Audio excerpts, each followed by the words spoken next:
Ketwolski. You want to know what's something that I find really interesting is that in Captain America, the first Avenger, Captain America was straight up murdering people, like shooting him in the face with his friggin' American guns. And he was just murdering Nazis left and right, murdering Hydra left and right, and nobody seemed to care. But then after he came out of the ice, he never really used a gun again, which I think is so strange. I think he fired like a gun briefly in the first Avengers movie, but he was like firing it wildly and didn't hit anybody with it. And it's not like a moral code, because he definitely kills so many people and is like directly or indirectly responsible for literally so many people's deaths throughout the rest of the Marvel 10-year cinematic saga. I don't know. It's just weird. I don't know if anybody else has thought about that, or maybe I am spending way too much time in quarantine.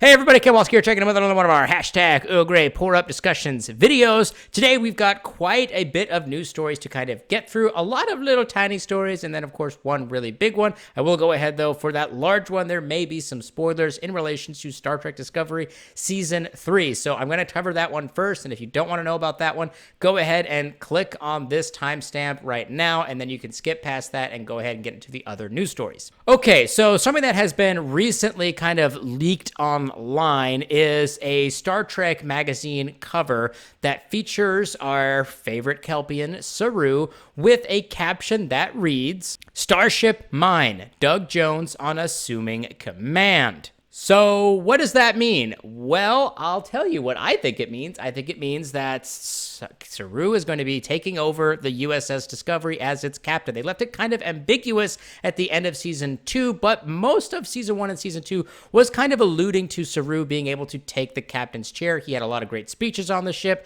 He was always on the ship for the majority of the adventures, and he spent a lot of time working with the bridge crew to kind of overcome obstacles, while Michael Burnham and the others were kind of off doing the hands-on portions of those things. Yeah, Pike was there quite a bit during Season 2, but Saru also led them in the battle at the end when Pike went back to the Enterprise. So he's definitely earned his chops, and I think he absolutely deserves it. It was left a little ambiguous because it might have been to Michael Burnham or even Empress/Captain Georgiou that, she came over from the Mirror Universe, but I don't think anyone's going to really follow her on the ship. I think he's the natural choice for that leadership role, and I actually hope that they don't go too much into the realm of banter between Georgiou and Saru. I hope she just lets him take the seat, and maybe she takes a more supervisory role or kind of an assisting kind of role, kind of mentor in some regards to Saru as he kind of guides the Discovery crew into the future. And I never wanted Burnham to be doing it, not because of anything to do with her character. It's just because her focus is kind of the adventure person. Like, the story kind of follows Burnham on her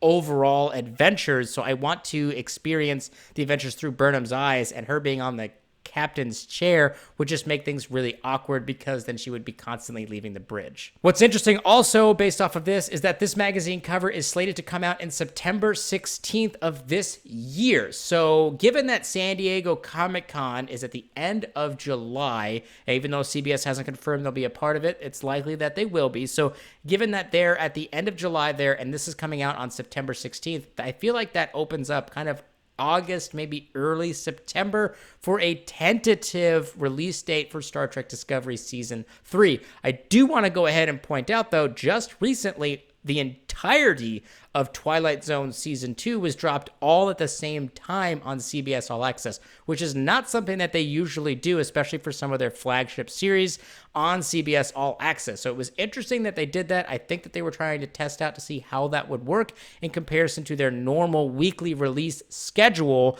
So I thought that was interesting, and it may have some long-standing impacts for Star Trek. Do I think that they'll do that?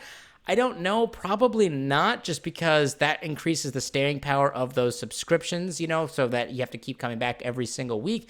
But if their internal numbers are just showing that people are just waiting until the end of the shows, like for them to finish their, season run, and then they just register for that week, binge it, and then cancel it, well, what does it really make any difference to start it at the beginning and then just get it out all out of the way? I don't know. They may be trying to look at that, maybe try to tweak some things and do different ideas, but I did want to mention that because it may have some ramifications inside of the realm of Star Trek, where we may actually see all of Star Trek Discovery get dropped all at once, or perhaps maybe even Lower Decks all at once. You know, Discovery's kind of that weekly kind of episodic thing. Maybe Lower Decks might be one of those things they drop all at the same time.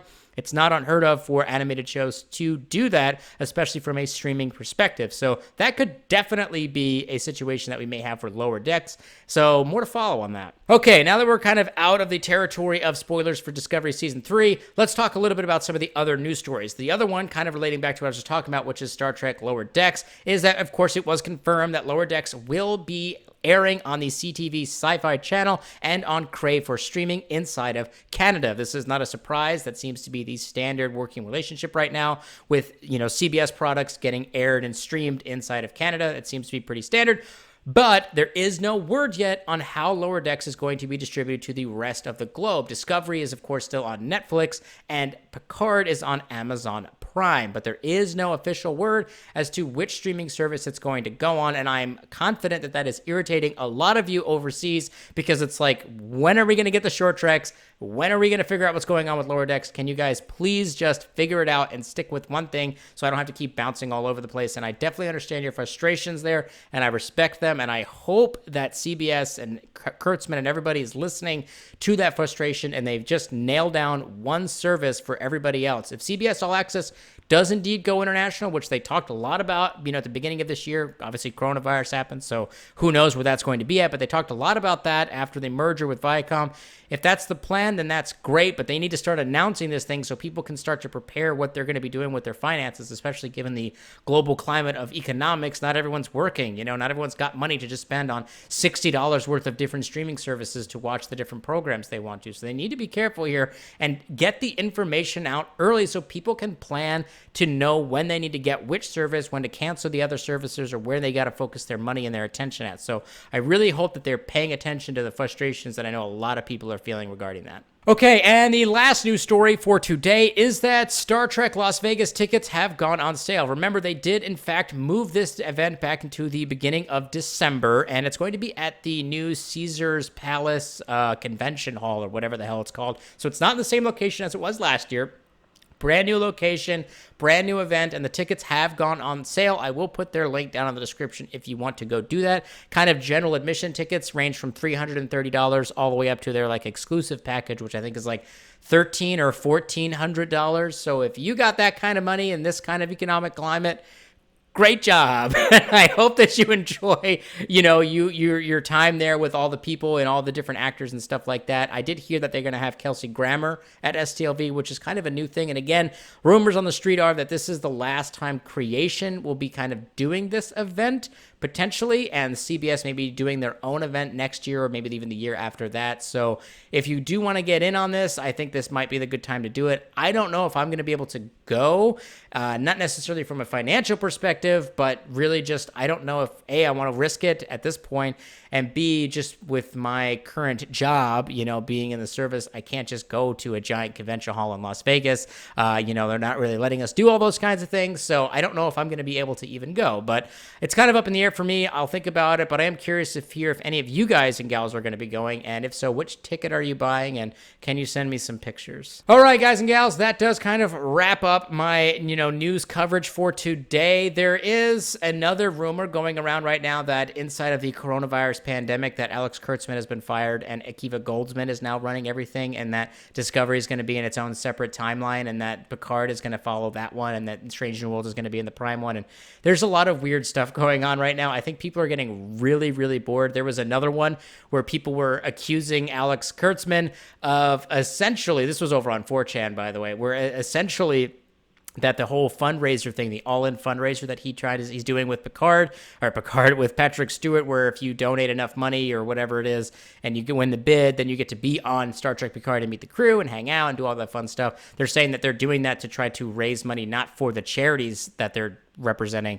but to fund Picard season 2, which is just ridiculous, but there's a lot of weird stuff going on right now. I think people are really just getting super bored with coronavirus. I think they need to get out of their house a little bit more, kind of scraping the bottom of the barrel, hitting everyone's greatest hits again. No other really exciting rumors going on right now. There's nothing really to kind of address, but I did see a few of those things, which I thought was kind of interesting, but those are just kind of funny, I think, really, more than anything else. All right, guys and gals, what did you think about that little bit of a spoiler bit of information regarding Star Trek Discovery Season 3?